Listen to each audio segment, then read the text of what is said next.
Halo rekan-rekan bengkel naik kelas, kembali lagi di video tutorial kali ini. Saya akan membahas mengenai bagaimana kita sebagai seorang tuner membaca kondisi kinerja dari mesin untuk kita bisa memahami bagaimana kita harus melakukan perubahan. Seperti itu, perubahan tabel mapping. Seperti itu. Jadi misalnya gini, kita ingin merubah ketika kita proses akselerasi supaya lebih responsif. Maka kita harus tahu bagaimana cara kita membaca tabel maps. Ini lokasi akselerasi itu di mana sih?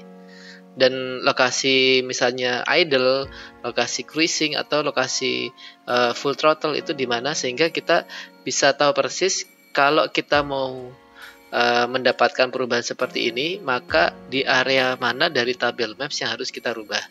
Seperti itu, karena beberapa rekan-rekan tuner masih sering mengalami kebingungan. Jadi niatnya misalnya mau supaya ketika deselerasi knalpotnya nggak nembak-nembak, tapi yang dirubah malah maps idle, atau malah itu pun nggak semua seperti itu, atau malah yang dirubah tuh nyebrang-nyebrang lah. Seperti itu. Nah, kenapa saya bisa bilang nyebrang-nyebrang? Saya akan coba jelaskan di step by step berikut ini. Oke, ini adalah salah satu materi yang biasa kami kasih untuk basic remap selama 2 hari. Salah satu materinya adalah memahami peta dari mapping itu sendiri. Jadi, kalau kita memahami kondisi kerja mesin, itu sebenarnya dibagi dari 4 kondisi. Yang pertama adalah kondisi idle atau engine start, tapi mobil tidak jalan atau motor tidak jalan. Kemudian kondisi akselerasi, kemudian kondisi cruising, kondisi deselerasi, dan kondisi full throttle. Seperti itu. Nah, itu semua tercerminkan secara jelas di tabel mapping. Seperti yang kita bisa lihat di layar. Ini kita bisa lihat bahwa kondisi idle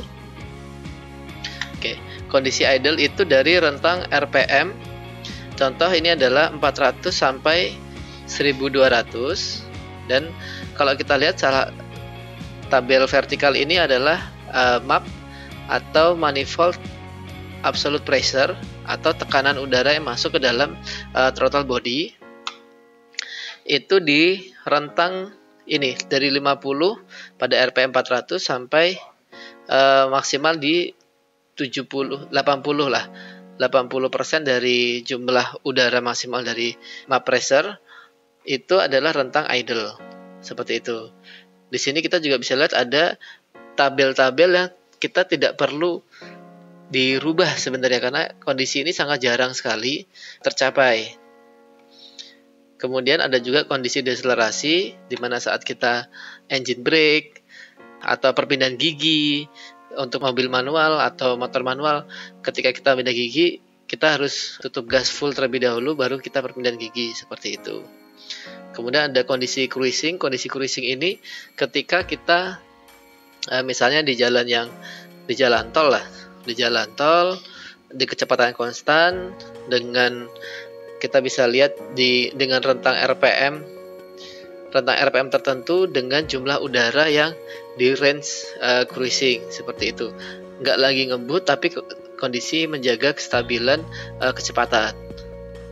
Kemudian ada juga kondisi akselerasi, di mana kita membutuhkan kecepatan untuk mencapai kita membutuhkan tenaga untuk mencapai kecepatan tertentu. Di sini kita bisa lihat dari rentang map pressure-nya pun dia tinggi, dari 56 sampai 80. Kemudian dari rentang RPM-nya pun semua start dari setelah idle. Seperti itu. Kemudian ada juga gaspol lah ini, atau full throttle. Itu di rentang map sensor di 80% ke atas, kemudian dari RPM di atas idle sampai RPM maksimal. Jadi di sini kita bisa lihat, coba saya simulasikan. Misalnya dari motor start idle, mungkin start dari sini ya, dari sini, kemudian idle langsung masuk di area dari start, dia akan melewati sini. Nah, misalkan di area sini di 1200, dia akan naik turun seperti itu. Kemudian mulai kita jalan, dia akan mulai menyeberang dari nilai cruising ke akselerasi. Akselerasi tergantung dari RPM, misalnya semakin RPM semakin full, semakin banyak, kemudian sampai di titik map sensornya itu, karena kita sampai akselerasi dan sampai akhirnya sampai full throttle, dia mulai nyebrang ke area full throttle atau wide open throttle seperti itu. Kemudian kita permintaan gigi, kita tutup atau kita lakukan engine brake, dari sini langsung kita ngedrop ke bawah, seperti itu. Jadi beginilah cara kerja dari tabel mapping. Semua bergeraknya dinamis, tapi memang ada area-area yang hanya digunakan pada kondisi-kondisi tertentu. Seperti itu. Ketika kita udah gaspol, udah dapat kecepatan tertentu, kemudian untuk menjaga kecepatan, kita akan perlahan turun ke kondisi cruising. Seperti itu. Nah, area sinilah nanti akan kita gunakan ketika kita lakukan cruising. Nah, ini berarti ada berapa state nih? Ada 5 state. 5 state ini untuk semua kendaraan itu semua sama. Semua pasti ada. Nah, yang jadi masalah adalah tiap mesin, tiap kendaraan itu memiliki rentang yang berbeda. Contoh misalnya idle, mungkin untuk motor dengan mobil rentang idle-nya berbeda. Kemudian sama-sama mobil, jumlah silinder yang banyak, dia punya RPM misalnya lebih dari 4, RPM-nya jauh lebih rendah. Seperti itu. Atau silinder yang lebih, misalnya silindernya 4 atau 3 silinder, dia mungkin punya rentang RPM-nya lebih tinggi. Nah, itulah yang menurut saya pribadi dan pengalaman saya itu kita harus memahami yang kita sedang kerjakan, motor atau mobil atau bahkan truk, itu setiap state itu punya rentang di berapa aja. Beberapa kasus saya suka bikin catatan seperti ini, seperti sebelah kanan. Idle 0 sampai 1200. Mapnya 0 sampai 50%, seperti itu. Deselerasinya RPM berapa, rentang mapsnya berapa, cruising, seperti itu. Dan ini semua bisa dibaca menggunakan alat scanner. Kita tinggal masuk ke live data untuk mengetahui kita kondisi kerjanya seperti apa, dan kalau perlu kita lakukan tes jalan atau tes dyno sambil kita perintahkan alat diagnostik kita untuk melakukan record. Jadi kita bisa tahu seperti itu. Oke, nah terus bagaimana pengaplikasiannya ke Race Evo? Jadi setelah kita tahu kondisinya seperti ini, kita juga harus mentransfer ke maps-nya. Ini contoh saya sudah buatkan atau bukakan maps untuk timing di mobil 1400 turbo. Nah, karakteristik turbo di sini agak menarik karena jumlah udara yang masuk itu bisa lebih dari 100%. Di sini kita bisa lihat bisa sampai 185%. Jadi kita mengatur bukan hanya NA atau naturally aspirated, tapi juga ketika busnya itu bekerja dengan jumlah udara yang jauh lebih banyak, itu bagaimana kita mengatur kondisi timingnya, seperti itu. Nah, misalkan untuk mobil ini rentang idle-nya berarti seperti ini. Kalau mobil itu tidak ada kendala idle, saran saya nggak perlu diotak-atik, kecuali kalau starternya susah, seperti itu. Nah, mungkin kita bisa mulai ngotak-atik di area sini. Atau waktu idle nggak langsam, ada aroma emisi yang terlalu pekat itu. Nah, kita bisa otak-atik daerah sini. Terus deselerasi ini kita tandanya adalah RPM dari rentang ini, rentang idle sampai mentok, sama map sensor yang paling bawah. Oke. Berarti disinilah rentang deselerasinya, seperti itu. Nah, ini kita harus lihat ketika kita bisa cek pakai diagnostik ketika kita beneran deselerasi, apakah benar sampai 15% atau bisa jangan-jangan deselerasi itu rentangnya di sini. Seperti itu. Itu kita harus cek sendiri. Harus kita pastikan sendiri, kalau perlu kita bikin catatan secara manual. Kemudian setelah deselerasi, oh ya, ini kenapa kebalik? Karena kalau kita lihat di sini 0 sampai 100-nya ke atas. Sedangkan ini di dim sport 0 sampai 100-nya itu ke bawah, seperti itu. Jadi ini cuma intinya kalau kita bisa memahami apa itu maksudnya yang di vertikal dan di horizontal, XY aksisnya, itu kita bisa paham lah. Kemudian setelah deselerasi masuk ke cruising. Cruising kita bisa cek dari udara berapa sampai berapa rentang cruising. Karena turbo di cruising pun turbo sudah mulai main, mungkin cruising sampai di area 75%. Seperti itu. Atau bisa juga turbonya sudah main sampai di sini 90%-an. Jadi ini adalah rentang cruising.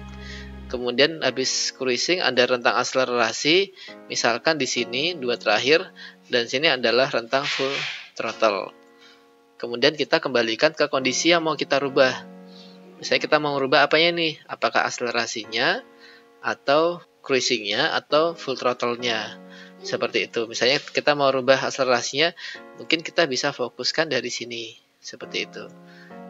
Jadi misalnya ya, ini contoh, saya rubah sekitar 10% dari arah sini. Oh sorry, ini karena perubahannya ini dalam bentuk derajat, mungkin jangan persen lah. Kita misalkan majukan 1 derajat. Seperti itu. Nah, kita majukan 1 derajat. Jadi di area cruising ini semua maju 1 derajat. Seperti itu. Mungkin untuk ngejar supaya nggak ngelitik atau supaya powernya lebih dapat. Karena misalnya filter udara udah kita ganti, jadi lebih banyak udara yang masuk, seperti itu. Nah, jadi kurang lebih seperti itu. Cara kita, bagaimana kita membaca state dari mesin supaya kita bisa mendapatkan perubahan yang kita inginkan. Karena kalau kita butuhnya akselerasi tapi kita ngerubahnya malah sampai di sini, itu kurang bijak menurut saya. Atau malah kita ngerubahnya di area yang sama sekali tidak berhubungan dengan deselerasi. Seperti itu. Dan beberapa nanti rekan-rekan jangan lupa kalau namanya remap tidak langsung sekali jadi. Jadi Anda bisa coba rubah dulu dari rentang sini. Kemudian dites ke kendaraan. Terus nanti bisa dimaksimalkan lagi. Misalnya ini sudah bagus, tapi di sininya mungkin butuh ditambahkan 0,5. Boleh seperti itu. Jadi ini benar-benar research ya. Research karena dalam remap ini seperti seni. Memang sudah ada bagiannya, tapi berapa jumlahnya dan bagaimana kita harus berubah, itu semuanya itu kembali ke preferensi tuner masing-masing. Tidak ada patokan baku. Dan perubahan horsepower ataupun torsi itu adalah efek atau akibat, bukan sebabnya. Sebabnya itu yang kita sedang rubah di sini. Seperti itu. Dan mungkin perubahan timing saja tidak cukup. Kita juga harus melakukan perubahan yang lain. Misalkan kita berubah maps yang lain tentang lambda, prinsipnya sama seperti itu. Ini RPM. Nah, ini kita bisa lihat RPM-nya kita rubah sampai 5000, kemudian 0 sampai 100 slotnya. Nah, di sini kita menggunakan prinsip yang sama. Misalnya sini sampai sini RPM untuk idle, lambdanya berarti ya yang kita atur. Misalnya dari sini sampai sini kita atur lambda untuk deselerasi, sini cruising, kemudian sini akselerasi, kemudian sini full throttle, seperti itu. Dan kalau kita lihat di sini ada area-area yang kita jarang gunakan, itu pun kita bisa lakukan dengan sama, seperti itu. Kayak di sini berarti mungkin area sini yang jarang digunakan. Gitu.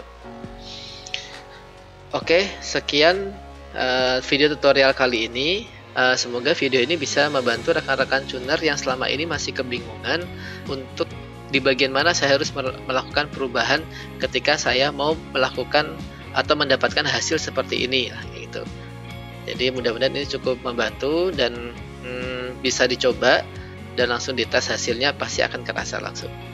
Oke, jangan lupa saksikan juga video-video kita yang lain. Kita akan bikin banyak sekali video untuk remap, dan buat rekan-rekan yang punya request untuk dibuatkan video tertentu, silahkan komen atau infokan ke kami langsung. Nanti akan kita sempatkan untuk membuat videonya. Oke, Bengkel Naik Kelas, MediaTek teknologinya. Bengkel maju.